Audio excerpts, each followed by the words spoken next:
Hello everyone, today is 8th of December. My name is Sahil and welcome to the newspaper analysis. Now guys, first of all, let's have a look on today's GS folder. So today we will be taking a quote from Eric Hoffer, who is an American thinker and he has been the recipient of the Presidential Medal of Freedom. Now guys, Eric Hoffer had talked about the value of compassion. He says, compassion is the antitoxin of the soul. Where there is a compassion, even the most poisonous impulses remain relatively harmless. Now, guys, compassion means to actively take steps to alleviate the miseries and the feelings of the deprived people.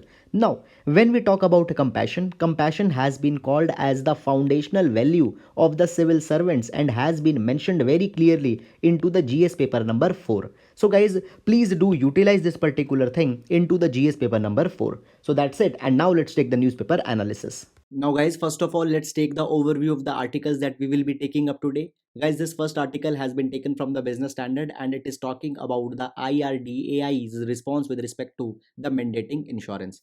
Then guys, this particular article has been taken from the Hindu newspaper and it is talking about the NCRB's decision with respect to the PSI report. Then guys, this article it is from the Business Standard and it is talking about as how India is seeing a new economic trend. Then guys, this article it is talking about the municipal bonds and what it could be its potential. Then guys, this particular article it is talking about the do it approach for elevating the miseries of the urban poor people. Then guys, this article it is from the Hindu newspaper. It is talking about how to invest into the India's youth. Then guys, this article it is talking about the organic farming which is now being taken up into the Lakshadweep. Then guys, this article it is talking about the new SIPRI report with respect to the defense suppliers trends. So guys, these are the important articles that we will be taking up today and now let's discuss them in detail. Now guys, this particular news article has been taken from the Business Standard and it is important for our GS paper number 3. Now guys, what has happened here? Now when we are talking about India, India has been called as one of the emerging economy which has been persistently underinsured. See, in India, it has been said that insurance as a product is not bought, rather it is sold. Now, it shows that people don't have very good perception about the insurance products. Now, guys, when we are talking about insurance, it is not only beneficial at the individual level, but guys, into many of the emerging countries, insurance funds have played a very important role. Let's see first that particular thing and then we will be coming to the actual article. See, first of all, onto the individual level, if we see, then the insurance provides a kind of a social security cover to a person's family in case the person has died. After that, guys, as these people will not be turning destitutes, government's welfare expenditure will also be reduced because their welfare will be paid out of the insurance money. Thirdly, guys, when the insurance money is collected, then such large pool can be used for other priority works. For example, it can be used for the infrastructure, it can be used for enhancing the investment into the corporates. Moreover, that particular money can be made available to other ventures and they can use it as their capital and can create the wealth from that collective pool of money. So insurance is actually very important product for any country's development at all the levels. Now, when we are talking about India, India has been an underinsured economy. And because of this particular thing, guys, out of pocket expenditure in the times of health is a problem. And when the person dies, then the lack of social safety also comes there. So, therefore, the proposal has often been given that in India, there needs to be the provision for the mandatory insurance for the specific sections or for some specific categories. However, guys, recently, the Insurance Regulatory Development Authority of India, that is the IRDAI, had made this particular thing very clear that mandatory insurance in India will not be successful. IRDAI had said that we have done a limited experiment. For example, the third party insurance was made mandatory. Now guys, a third party insurance is into the case of vehicles. In case a vehicle will be involving into an accident with some other person and that person has to be paid a compensation. So that compensation is paid via the third party insurance. Now guys, this particular thing is made compulsory, but still it has been seen that people have grossly taken undervalued third party insurance. They are grossly non representative. Therefore, it has been said that similar thing will be done into other sectors sectors also. Today, it has been said that onto the health front, there is a need for mandatory insurance, and we need to follow the example of America, where the health is actually financed by the insurance money. But guys, in India, there have been large number of specific problems due to which people are not actually inclined towards the insurance. For example, guys, number one problem is the trust deficit. It means that people don't have a kind of a faith that in case they will be needing to settle their insurance claims, they will be facilitated by the insurance companies. Many a times, guys, there are so many of the formalities which are made. Now, guys, into this particular direction, IRDI had made some of the attempts. For example, the standardization has been tried to achieve in most of the areas of concern. For example, the definitions that what will be covered, it has been made standardized. Then the pre-existing disease which are covered into the health insurance, they have been widened. So into this particular way, IRDI is helping to enhance the market of the insurance in India and to gain the people's trust. However, guys, it has been said that there are other problems also which has been come into the aftermath of the COVID-19. For example, now the hospitals, they are not facilitating the cashless claims, as well as huge charges are being made for the COVID-19. And as these huge charges are being claimed by the hospitals, many a times the insurance companies, they hesitate, and the actual burnt is felt is falling onto the people. And because of this particular thing, further mistrust is being enhanced towards the health insurance products. So guys, it has been said that India needs to do much before actually making the insurance as a mandatory, and that particular thing has to do with more of the regularization. So guys, this is all about this particular article, a very important article for our GS paper number 3. Now we'll moving to the next article. Now, guys, this particular thing can be used as a reference when you are writing the social justice or the society related answers in either GS paper number 1 or into the GS paper number 2. See, it has been seen that into the present times, not only the sensitization towards the feminism is needed, rather the sensitization towards the third gender or towards the queer is also needed. And into this particular direction, a good step has been taken by the National Crime Record Bureau. Now, the National Crime Record Bureau publishes the Prison Statistics India report, in which the data and facts with respect to the prisoners are published. Now, guys, up till now, the prison statistic report was published for the male prisoners and female prisoners, and now it has been said that in 2020 edition, the third category of the transgender will also be included. Now, guys, this particular matter has been raised by the civil rights group. They had said that in order to ensure the proper guarantee of all the civil rights, constitutional rights, and even the basic human rights, their gender has needed to be recognized, because only then the proceedings for abuse of any such right can be taken up. So therefore, now the Prison Statistics India report will be publishing these three categories, and it is also a very good step, because into India the taboo has been searched towards the transgenders, that they have not been recognized and their due has not been given to them. So guys, it will be ensuring the basic justice for them. So that's it, and now we'll be moving to the next article.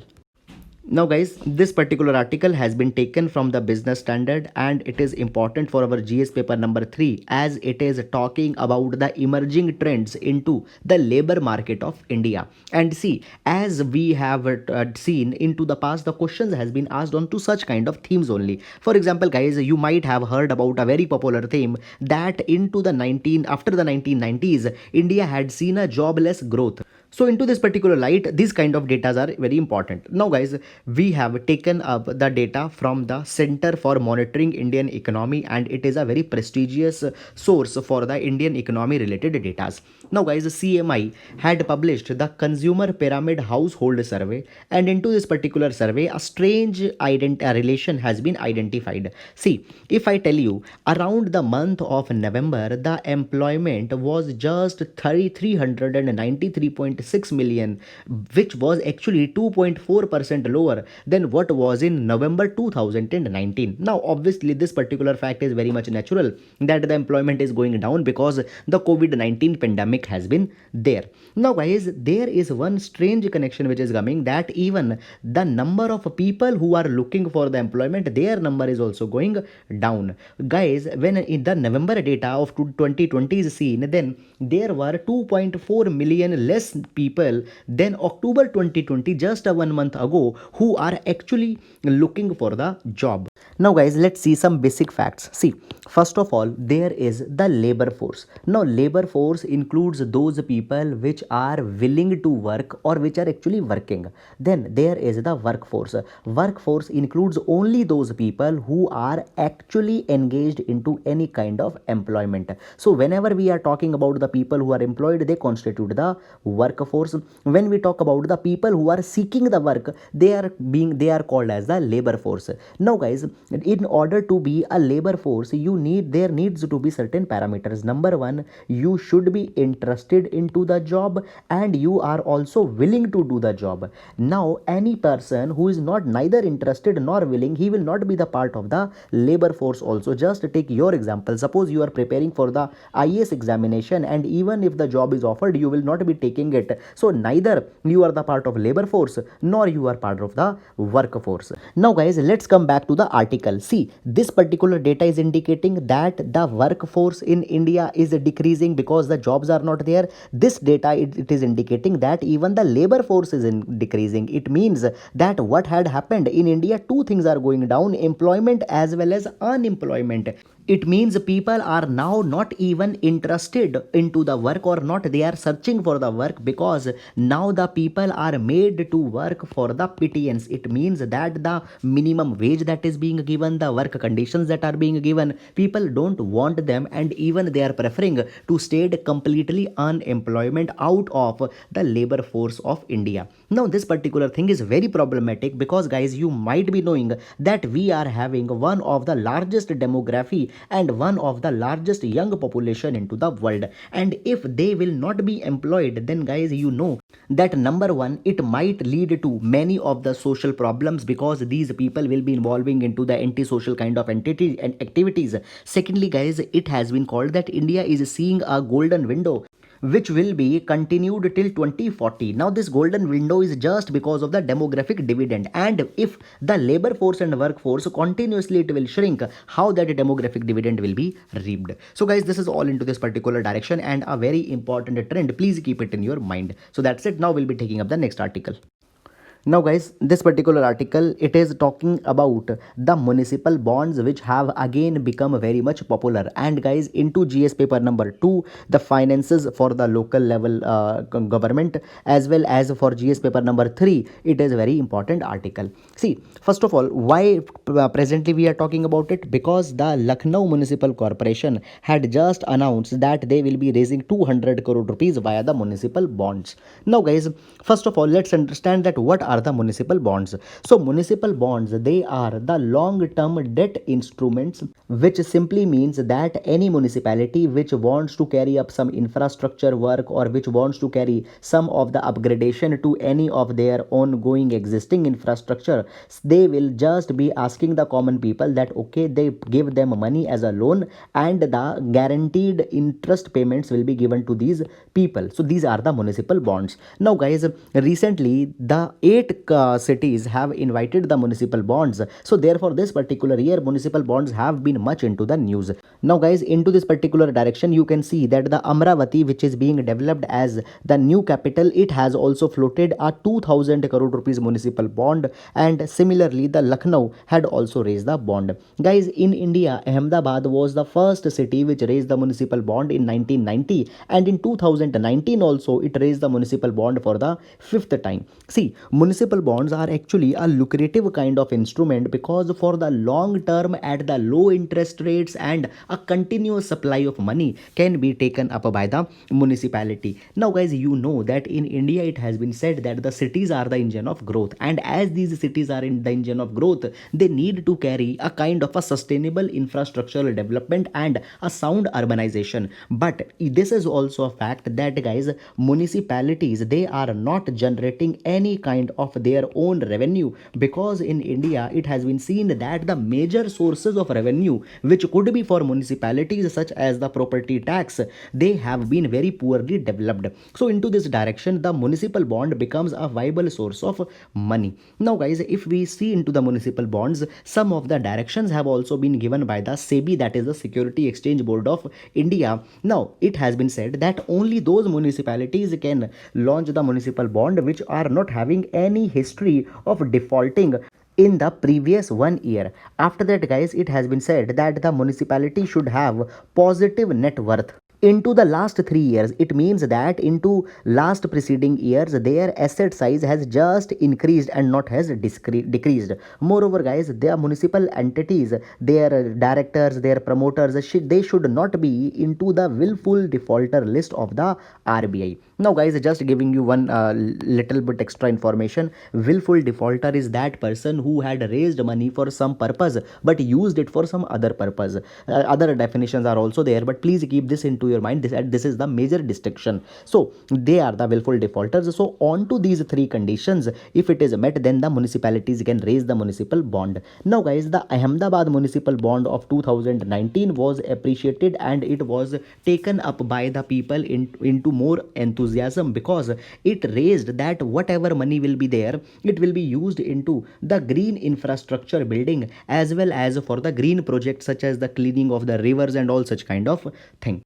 Now guys, as Lucknow Municipal Corporation has become the first city into the UP to raise the municipal bonds, it is said that the cities should come forward, and if they comply to the SEBI guidelines, they should raise more and more money and should actually make the urban landscape livable, and ease of living can also be improved. Moreover guys, as we are talking that the Amrut mission has been started, then the smart city mission has been started, so much of the money is needed for them, and a very lucrative source could be again municipal bonds. So guys, please keep all these dimensions into your mind, and now we'll be moving to the next article. Now guys, this particular article has been written by the John Dries, who has been a very prominent socio-economic thinker and has given a very good notable points for the economic policies predominantly targeting the poor people. Now guys, he had given an idea of the do it here, which is a very good for our exam into the social justice related questions. Now guys, it has been said that the COVID-19 has actually enhanced the insecurity of the urban poor people or the urban poor workers compared to their rural counterparts, that is the rural poor people. Now guys, if I give you a little bit of the background into this particular direction, traditionally it has been said that the insecurities have been more into the rural poor because they don't have much opportunities into the rural areas. Only the agriculture and allied activities are there, and if it is into the crisis, they don't have any scope where to go. But the urban people, urban workers, they have much more scope here where they can be involved. But as the COVID-19 brought the lockdown, their insecurities enhanced much more, and into this particular direction, it was said that for the urban areas a social security net is needed, and therefore suggestions were made that onto the lines of the MG Narega, Urban Rural Guarantee Employment Act should also be given. However, it has been said that rather than the urban counterpart of MG Narega, there could be a solution, that is the DOIT. So DOIT stands for Decentralized Urban Employment and Training. Now guys, how it will be working? It has been said that under the DOIT, it has been said that the job stamps will be given to the public institutions. Now public institutions includes the universities, hostels, schools, hospitals, health centers, museums, libraries, shelters, jails, office departments, railway stations, transport corporations, public sector enterprises, neighborhood association, urban local bodies, all they will be included under the public institution. The idea is that a very enhanced and expansive definition will be there. Now guys, these public institutions can hire the people, can give them these job stamps, and these job stamps can be redeemed by these people, and the money will be transferred into their accounts. Now guys, it has said that it will be serving majorly two very important purposes. Number one, these people will be having a cushion that if they are not able to find work, they can fall back into these public institution and can find the work there. Secondly guys, often it has been seen that these public institutions, they are underfunded in terms of budget, and often for the maintenance work, for the upgradation of any infrastructure, they don't have any scope. Now via these job stamps, they can hire the people people. So guys, it has been said that both of these purpose will be served. Moreover, this job stamp, it will be having a component that the skilled workers such as the skilled masons, skilled carpenters, etc., they can also seek the work. So MG Narega always it had a criticism that it just promotes a kind of an unskilled work because only unskilled people were eligible there. But such a problem will be solved here. Moreover, guys, it has been said that this duet scheme can also be tweaked in order to make it much more representative. It has been said that the women should be given more priority. It means that not a quota needs to be fixed. For example, under MG Narega, 1/3 of the jobs are needed to be given. Rather, it needs to be there that if all the jobs are possible to be given to the women, they should be given to them. It will be in starting a kind of a new chapter towards the women empowerment. Moreover, it has been said that these job stamps should not only be there for the full day work, rather for the part-time work they should also be given so that women can opt it more flexibly. Further, guys, it has been said that the duet, it has been taken up in such a positive light that the Kerala government had said that into their next election manifesto they will be including the duet. So it has been provided that for the urban rural people the duet should be the next policy option. So guys, that's it. Please provide it as a suggestion into the way forward if the question onto the urban poverty comes. So guys, that's it, and now let's take the next article. Now guys, this article has been taken from the Hindu newspaper and it is talking about how to invest into the India's youth. Some guys, 2-3 new points has been given here. See, whenever we are talking about the demographic dividend of India, it has been said that we need to have the educated citizens. And into this particular light, it has been said that the pandemic had brought much of the challenges. For example, 320 million learners have been impacted. And guys, as people have also lost their jobs, there is the problem which will be coming for the development of our youth, because it has been said that the college and institutions, they just provide the static information and the 21st century skills are actually taught into the jobs. And thus it has been said that as economy is recovering, we should focus that how the similar skills we can provide to people. So therefore guys, it can be provided by the technical and vocational education training. Now in India, such thing is being done by the National Skill Development Policy, which was brought in 2009 and was updated in 2015. And as the Skill India program was started, it was said that India will be developed into the skill capital of the world. But guys, the problem is this, that it had not seen the actual expectations to be translated onto the ground.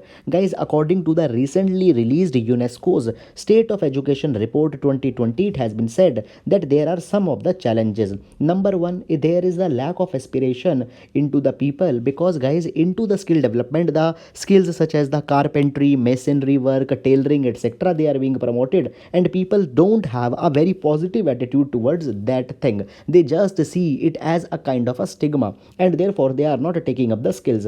Moreover guys, there is also a myth that people after receiving these vocations might not be earning as the graduates are earning. So therefore, rather than learning the skill, more focus was onto the formal college education. But guys, now onto the evidential basis, it has been observed that the people who are just doing these vocation skills, they are earning onto the equivalent levels or even more than the graduate students. So it has been said that now government, rather than working on to enrolling more and more people, needs to work on to the social front also, where the attitudes of people are needed to be changed in such a way that they don't see vocation as just a blue collarization, rather into the positive light.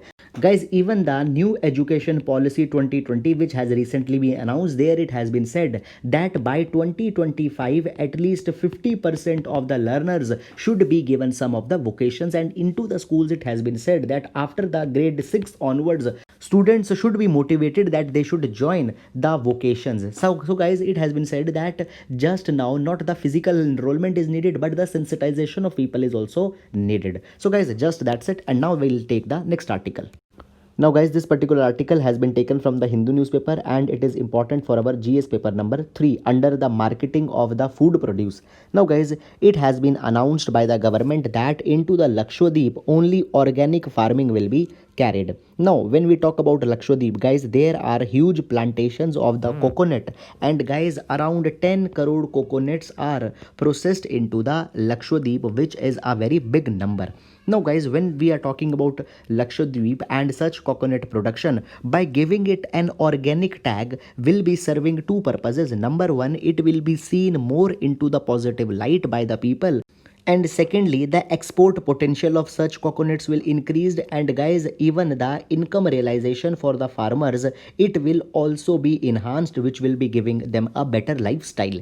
Now, guys, when the coconut plantation in Lakshadweep are being talked about, there is a kind of a limited capability here, because guys, for the nearly 6 month of period, the farming or basically the processing of the coconut is to a standstill, because the period from January to December, June to December, it is a wet season, and the coconut drying, coconut harvesting comes to a standstill. So therefore government is saying that they will also be investing into the mechanization, where the dryers etc will be provided, so that farmers can harvest that particular produce into the lean seasons of the June to December.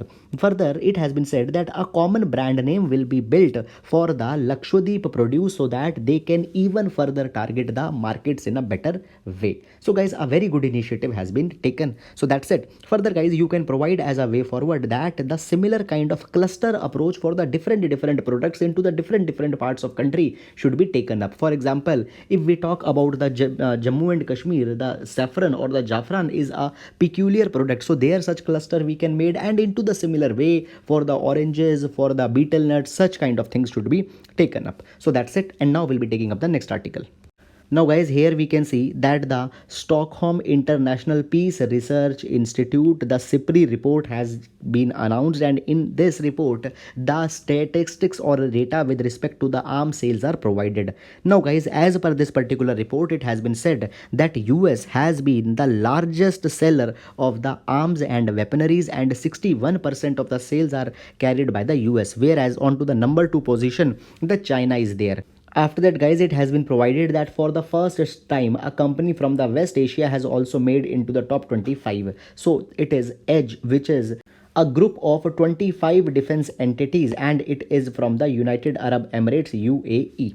Now, guys, into this particular direction we can see that India has still a very big difference which it has to cover, and guys, you can see that where China is standing and India is not into this top 25 list.